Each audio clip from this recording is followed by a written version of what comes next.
The wife of the head physician of a mental hospital falls in love with a mad patient who took the life of a traitor. Their relationship, like a thunderstorm, sees no barriers, but the consequences of a hurricane of passions can be too fatal. Will tragedy stop Stella on her path to betrayal? And what price will she have to pay for it? Middle of the 20th century, England. Psychiatrist Max Raphael gets a job at a psychiatric hospital in a suburb of London and travels with his family to a new location. In the evening, the couple goes for a walk and finds an abandoned greenhouse, dreaming of restoring it. In the morning, everyone warmly welcomes the new employee and his family, believing that they have a great future here. A little later, Stella walks along the main building, but she is forbidden to intersect with the sick as it is dangerous. Sometime later, Charlie introduces his mom to a former architect who is working on restoring the greenhouse. Stella pays attention to Edgar and looks at him intently, considering him a handsome man. She is wary of the patient and talks with her husband, making sure that Edgar is no longer a danger. A little later, Stella and Edgar are talking in the garden, not noticing that Peter is watching them. The next morning, the architect brings Charlie into the house with a head injury and cares about the boy's well-being. At the annual ball, Edgar invites Stella to a slow dance, and the couple feels a storm of emotions that erupted between them. In the morning, the architect gives the woman flowers, after which she puts on a snow-white dress and puts on makeup to go on a date with him. Edgar greedily grabs Stella and makes love to her, knocking her to the ground. Soon, a passionate relationship begins between the couple, which Peter watches from the sidelines. Max is unaware of what is happening and brings his mother, who is strict with her daughter-in-law, to visit. The next morning, Edgar notices Brenda and Charlie leaving. Deciding to seize the moment, he goes to Stella's house. The woman is unable to refuse a man and makes love to him. On the way, Brenda remembers that she forgot her checkbook and returns home. Edgar steals some cash and then seizes the opportunity to make a hasty escape, only to run into Charlie at the front door. The boy realizes that his mother was with him and tells his grandmother about it. Brenda is shocked and stops to take in everything. At the same time, Edgar, who is hiding in the trunk, escapes. The guard sounds the alarm as one of the clinic's patients has escaped. Jack calls Max and Stella to his place to talk about what happened. The head of the hospital suspects the woman of being related to the patient, but she denies everything. Jack and Peter realize that Stella is lying out of love for Edgar, but decide not to make the case public. Journalists will find out about what happened anyway, so the doctors must put the fugitive in a negative light so that everyone can help them in his capture. A little later, Max accuses Peter of not taking good care of his patient, but the doctor believes that it was Stella and her love for the madman that caused what happened. Sometime later, Peter finds a woman near the greenhouse that Edgar was building and offers to help, but she avoids talking and withdraws into herself. Stella pays less and less attention to her husband and son, thinking about her runaway lover. During dinner, the woman announces that she is going to London in order to buy gifts for Christmas. In fact, she leaves for the capital to meet Nick, Edgar's best friend and former assistant. He takes the woman to an abandoned house where her lover is hiding, enjoying every minute spent next to Edgar. Stella is increasingly leaving for London, which makes her husband suspicious. After another trip, Max makes a scandal and demands to see the purchases. Stella was preparing for the conversation and confirms her alibi by handing her husband a box with a gift.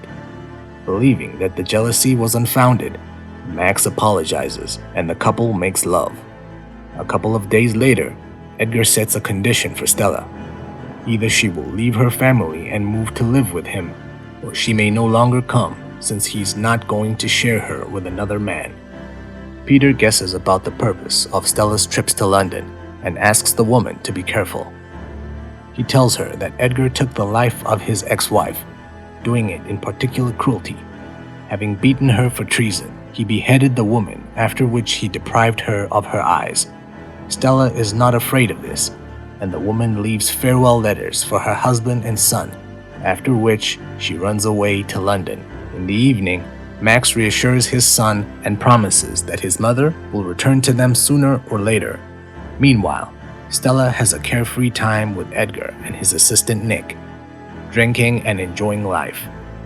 Gradually, the stormy romance loses its colors as the architect again focuses on creativity and increasingly ignores Stella. She decides to take a walk and goes to the market to buy a present for her son. Nick, at the request of Edgar, is watching her because he is still jealous as before. Upon returning home, she asks her lover to trust her, but the couple makes love instead. Sometime later, during the celebration, Nick confesses to Stella that he has fallen in love with her and offers to escape from Edgar, who is unable to control his emotions. At the moment when the couple kisses, the architect lashes out at the assistant and beats him. The next morning, Nick packs up and leaves Edgar's house, as their conflicts could lead to disastrous consequences. A little later, Nick and Stella meet to discuss the architect's behavior and decide if he needs qualified help. When the woman returns home, Edgar beats her up. He considers his mistress a traitor and suspects her of trying to get rid of him, believing the food might be poisoned. Edgar forces Stella to taste the apple before having dinner. The next morning, a local police officer who has been looking for a couple of fugitives for several days finds the lair and arrests Stella. Max visits his wife and promises that she will be released as his son needs a mother. The next morning, the couple avoids embarrassing questions from reporters and leaves for Wales. Peter took over as director of the clinic and fired Max to avoid problems. Fortunately, the psychiatrist managed to find a vacant position, and now the couple is going there to start their family life from scratch.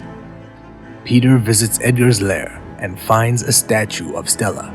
Upon arrival in Wales, the first thing a woman visits her son, but he behaves aloof as he understands that his mother betrayed him and left for another man.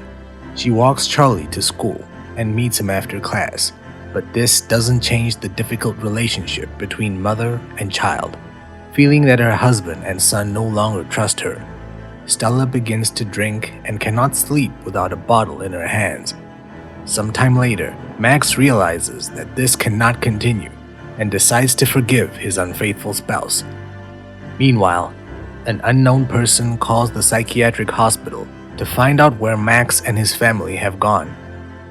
Peter realizes that the anonymous person is Edgar, chasing his runaway lover. The assistant told him all the information, so Peter calls Max and warns him that a mentally ill person may be following them and will soon be in Wales. Meanwhile, Stella meets her son from school again and learns that she and her class are going on a camping trip, but her parents are not allowed to go with them. Upon returning home, the son and mother paint the walls in the bedroom, after which Charlie admits that she can go on a tour with him. He forgave his mother and is ready not to remember the past because he loves her too much and needs care. Soon Edgar arrives in Wales and finds the hospital where Max works.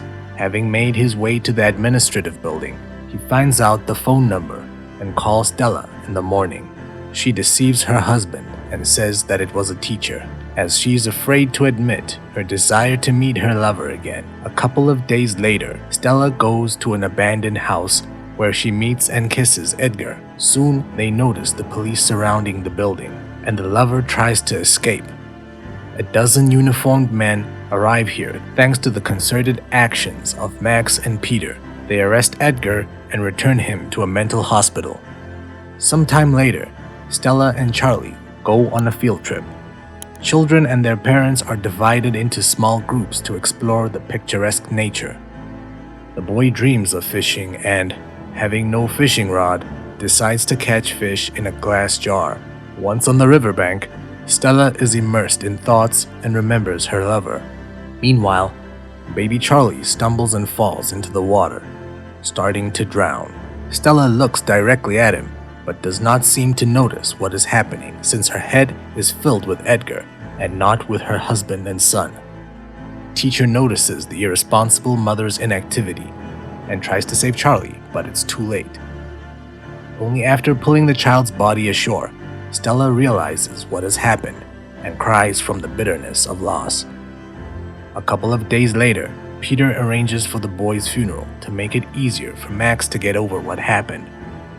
The man was completely disappointed in his wife and abandoned her, sending Stella to a former colleague's psychiatric hospital. He realized that he would never forgive her for anything because, through the fault of his wife, Max lost the most important and precious thing in his life, his only son. In the evening, Peter takes Stella to the hospital and allocates a separate room for her. Only now, the woman finally realizes that she was guilty of what had happened and her son fell into an eternal sleep because of her. Only injections and treatment prescribed by Peter helped to cope with psychological trauma. As it turned out, Edgar is also undergoing compulsory treatment in the same hospital, but is in a closed sector. Peter tries to find a common language with the patient and the former architect, but Edgar is aloof and does not make contact. The doctor reports that Stella is also being treated here and has lost her son, but even this does not make Edgar speak. 6 weeks later, Peter meets with Stella for another conversation and realizes she is on the mend. The woman is aware of reality and behaves calmly enough that she deserves some privileges. Peter goes out of town to Max and learns that the man quit his job at the hospital. He's not able to help others as he himself needs a conversation with a specialist. Hardly experiencing the loss of his son, Max decided to become a teacher. Having learned about Stella, he refuses her. Peter returns to the hospital and informs the woman that her husband will never forgive her for what happened. The doctor is ready to make concessions and release Stella, stopping the forced treatment, but for this, she must become his wife. Despite the big age difference, Stella agrees, believing that neither Max nor Edgar needs her anymore. Sometime later, a woman accepts an engagement ring from Peter. At the same time, he does not miss the opportunity to mock the former architect, telling him about the success in his relationship with Stella. A little later, Peter recalls the upcoming annual ball and admits that Edgar will attend it as he is being treated in the Sing hospital. Manipulating two people at once, Peter checks if Edgar and Stella still have feelings for each other. During the evening ball, he briefly leaves the woman and notices how she carefully examines the crowd, hoping to see her lover. Realizing that their feelings are still strong, Peter stops Edgar and returns him to the isolation ward before he is in the common room. The former architect is having a hard time with the band as he will not be able to see his beloved for at least another year. Peter returns to the ball and informs Stella that she will not be able to see her lover.